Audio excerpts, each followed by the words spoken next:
Hello friends, আমাদের channel technical project অবশ্যই subscribe করে আমাদের সাথেই থাকুন। এটা হচ্ছে ইনপুট ভোল্টেজ মিটার, আর ইন্ডিকেটর লাইট সিগন্যাল দিচ্ছে, এটা হচ্ছে রিলেতে। আর এটা হচ্ছে নর্মাল ইন্ডিকেটর সিগন্যাল, আর এটা হচ্ছে আউটপুটের। যখনই আউটপুটে ভোল্টেজ বাইর হবে তখনই এই আউটপুটের মিটারের সিলেক্টর কাঁটাটি 250 ভোল্টে উঠবে।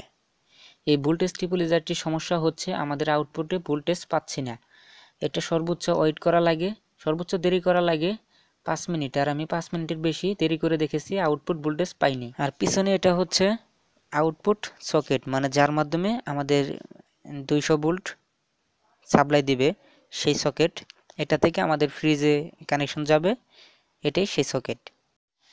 এখন আমরা ডিপোলাইজারটি খুলে নিছি, খুলে দেখতেছি যে সার্কিটটি ব্যবহার করা হয়েছে এতে এই সার্কিটগুলো অ্যাভেলেবেল পাওয়া যায়। আর এটা কিন্তু অরিজিনাল সার্কিট না। আর যে ট্রান্সফরমারটা আমরা ইতিমধ্যে দেখতে পাচ্ছি, এই ট্রান্সফরমারটা একটি ফেক একটি ট্রান্সফরমার। দেখেন ট্রান্সফরমার দুটি টার্মিনাল, দুইটি কেবল, এই কেবল দুটি শুধুমাত্র মানে এই জায়গায় অ্যাডজাস্ট করে দিছে।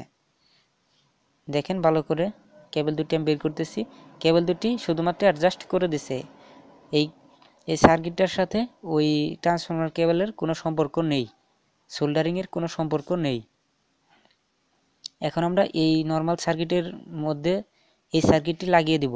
এটাও বাজারে কিনতে পাওয়া যায়, একটি রিলের মাধ্যমে কাজ করা হয়েছে আর একটি আইসির মাধ্যমে কাজ করা হয়েছে। ওই সার্কিটটির পরিবর্তে এই সার্কিটটি আমরা লাগিয়ে দিব।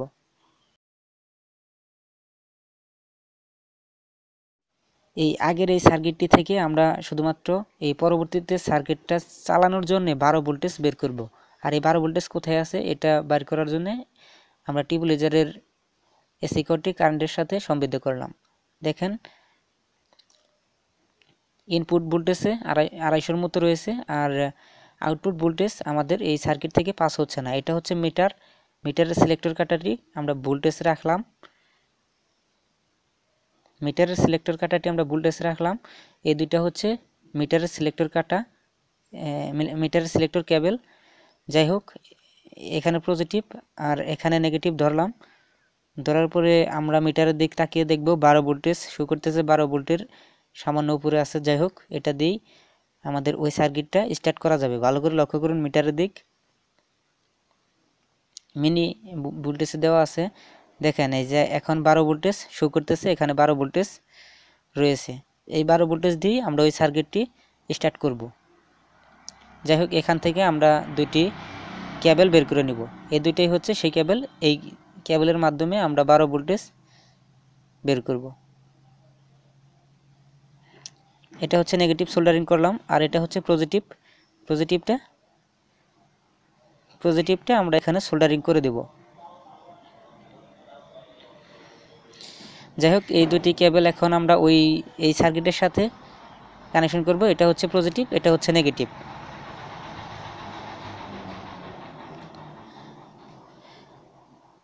পজিটিভ নেগেটিভগুলো ভালো করে দেখে লাগাবেন। এটা হচ্ছে পজিটিভ, সোল্ডারিং করে দিতেছি, আর এটা হচ্ছে নেগেটিভ, সোল্ডারিং করে দিতেছি। এইটার এই কানেকশন আর এই কানেকশন একই, শুধুমাত্র আমি একটু দূরে সোল্ডারিং করলাম, এই তো, কিন্তু কানেকশনগুলো একই। ভালো করে লক্ষ্য করুন, বোর্ডের সাথে একই। যাই হোক, এটা হচ্ছে এসি ইনপুট এই সার্কিটে।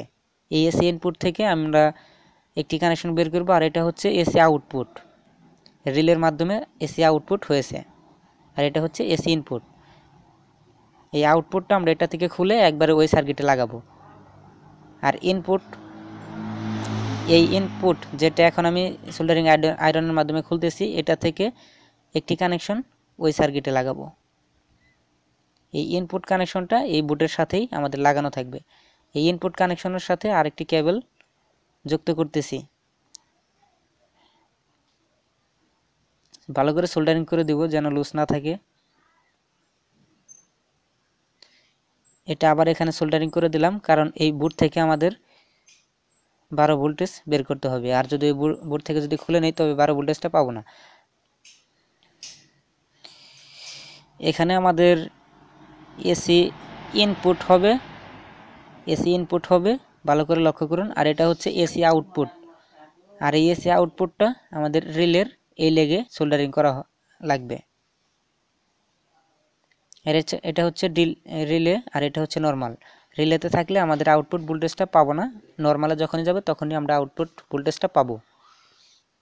তাই এই নর্মাল এবং রিলে এই দুইটি ইন্ডিকেটর লাইটের কেবলগুলো আমরা ওই নতুন সার্কিটের সাথে সংযুক্ত করব। এই দুটি ইন্ডিকেটর লাইটের কেবলগুলো আমরা ভাগ করে নিব। উপরেরটা যেটা কেটে দিলাম এটা হচ্ছে নর্মাল, আর এটা হচ্ছে রিলে। এই রিলে কেবলটি আমরা সোল্ডারিং করে দিলাম, মানে একটি কেবল ছুটে গিয়েছিল। যাই হোক, এই দুটি হচ্ছে রিলে কেবল। আর এটি হচ্ছে 150K একটি রেজিস্টর। এটা অবশ্যই এসিতে ব্যবহার করবেন। এই ইন্ডিকেটর থেকে একটি কেবল আমরা খুলে এই জায়গায় 150K রেজিস্টরটি আমরা লাগিয়ে নেব। 150 কিলো ওহমস রেজিস্টরটি লাগিয়ে নিলাম। এটা আমরা আউটপুট কেবলের সাথে সোল্ডারিং করে দেব। এটাই হচ্ছে আউটপুট কেবল, তার সাথে সোল্ডারিং করে দিলাম।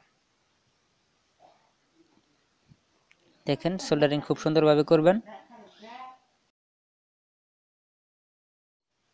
এটা হচ্ছে ইন্ডিকেটর লাইটের আরেকটি কেবল, এটাও ভালো করে সোল্ডারিং করে দিব। যে দুই কেবলের সাথে সোল্ডারিং করলাম এই দুইটা অবশ্যই আউটপুট কেবল। আর এই কেবলটি হচ্ছে এসি ইনপুট রিলে সিগন্যাল। আর এই যে একটি ইন্ডিকেটর দেখতে পাচ্ছেন, এটির সাথে এই ইন্ডিকেটর সিগন্যালের কেবলটি আমরা সোল্ডারিং করে দেব। এটা নেগেটিভ সোল্ডারিং করে দিতেছি। অবশ্যই বোর্ডে দেখে ভালো করে লক্ষ্য করে সোল্ডারিংগুলো করবেন। আর এটা আমরা পজিটিভ সোল্ডারিং করে দেব। অবশ্যই সোল্ডারিংগুলো খুব সুন্দর করে দেখে করবেন। আমাদের সোল্ডারিং কমপ্লিট। এটা হচ্ছে ইনপুট মিটার, এটা হচ্ছে আউটপুট মিটার। এটা ইনপুট, এটা আউটপুট মিটার। এখন সম্পূর্ণ কানেকশন ভালো করে দেখে নিব আমরা। এটা হচ্ছে ফার্স্টের বোর্ড, ইনপুট ভোল্টেজগুলো। এটা হচ্ছে নিউট্রাল, এটা হচ্ছে ফেজ, এটা হচ্ছে 12 ভোল্ট পজিটিভ, এটা হচ্ছে 12 ভোল্ট নেগেটিভ। এই দুইটা হচ্ছে ডিসি আউটপুট ভোল্টেজ এই সার্কিট থেকে এই নতুন সার্কিটটা চলার জন্য। এই যে এই দুইটাই হচ্ছে আউটপুট 12 ভোল্ট। এটা হচ্ছে এসি সিগন্যাল।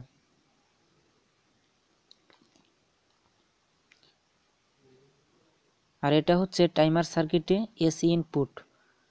এটা হচ্ছে এই সার্কিটে এসি ইনপুট। আর এই দুইটা কেবল, সাদা কেবল দুটো হচ্ছে এসি আউটপুট, এর থেকে টাইম অনুযায়ী এসি আউটপুট করবে। এটা হচ্ছে ভোল্টেজ স্টেবিলাইজারের এসি কেবল। যেহেতু আমরা কানেকশনগুলো ঠিকঠাক মতো করেছি, এখন আমরা এসিতে দিয়ে দেখব যে এটাতে ভোল্টেজ ঠিকঠাক মতো আউটপুট হচ্ছে কিনা, সাপ্লাই ভোল্টেজ আমরা ঠিকঠাক মতো পাচ্ছি কিনা। যাই হোক, লাগিয়ে দিলাম 220 ভোল্টে। দেখেন আমাদের রিলেতে সিগন্যাল আসছে। এটা হচ্ছে ইনপুট মিটারে ভোল্টেজ 220 দেখাচ্ছে, এটা হচ্ছে আউটপুট মিটার। আর আমাদের রিলেতে ইন্ডিকেটর অলরেডি জ্বলে আছে। যখনই এটা থেকে সাপ্লাই ভোল্টেজ পাবো তখনই নর্মালে আমাদের ইন্ডিকেটরটি জ্বলবে। যাই হোক, আমাদের তার জন্য 5 মিনিট ওয়েট করতে হবে, 5 মিনিট দেরি করতে হবে, তারপরে আউটপুট মিটারে ভোল্টেজটা আমরা পাবো। তার জন্য আমাদের 5 মিনিট অবশ্যই দেরি করা লাগবে। আর আমরা মিটার দিয়ে চেক করে দেখব যে 5 মিনিটের আগে ভোল্টেজটি পাস হচ্ছে কিনা। আমাদের টেস্টারে দেখেন শো করতেছে না। এখন আমরা ভিডিওটি স্কিপ করে 5 মিনিট একটু দেরি করে নিব।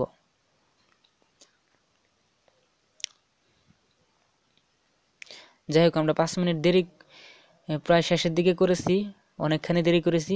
দেখেন আমাদের ভোল্টেজ, আউটপুট ভোল্টেজের মিটারের কাঁটাটি কিন্তু 220 ভোল্টে শো করতেছে। দেখেন 220 ভোল্টে কিন্তু শো করতেছে, মানে আমাদের ভোল্টেজটি আউট হচ্ছে। আর ইনপুট ভোল্টেজ মিটারেও 220 ভোল্টেজ রয়েছে।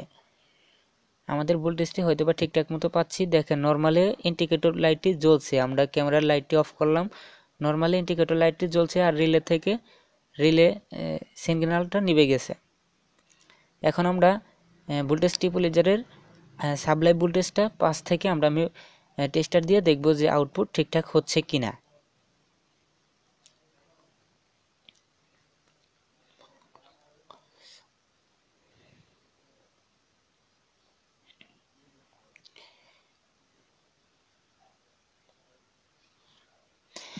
এখন আমরা আউটপুট ভোল্টেজটা সাপ্লাই মেপে টেস্টার দিয়ে দেখব যে ভোল্টেজ ঠিক আছে কিনা। দেখেন টেস্টারে কিন্তু একটু লাইট জ্বলছিল। আমরা ক্যামেরার লাইটটি অফ করে দিব। ক্যামেরার লাইটটি আমরা অফ করে দিলাম। এখন দেখেন আমাদের টেস্টারে কিন্তু সিগন্যাল দিচ্ছে। তার মানে আমাদের স্টেবিলাইজারটি ভোল্টেজ আউট হচ্ছে। আর সম্পূর্ণ সার্কিট কিভাবে কানেকশন করলাম অবশ্যই আপনারা দেখেছেন। আশা করি ভিডিওটি যদি ভালো লাগে অবশ্যই একটি লাইক, কমেন্ট, শেয়ার, সাবস্ক্রাইব করে আমাদের সাথেই থাকুন। আর আমাদের চ্যানেলটির এরকম নিত্য নতুন ভিডিও পাওয়ার জন্য বেল আইকন বারটি অবশ্যই অল করে দিবেন। ভালো থাকবেন, ধন্যবাদ। দেখা হবে পরবর্তীতে নতুন ভিডিওতে।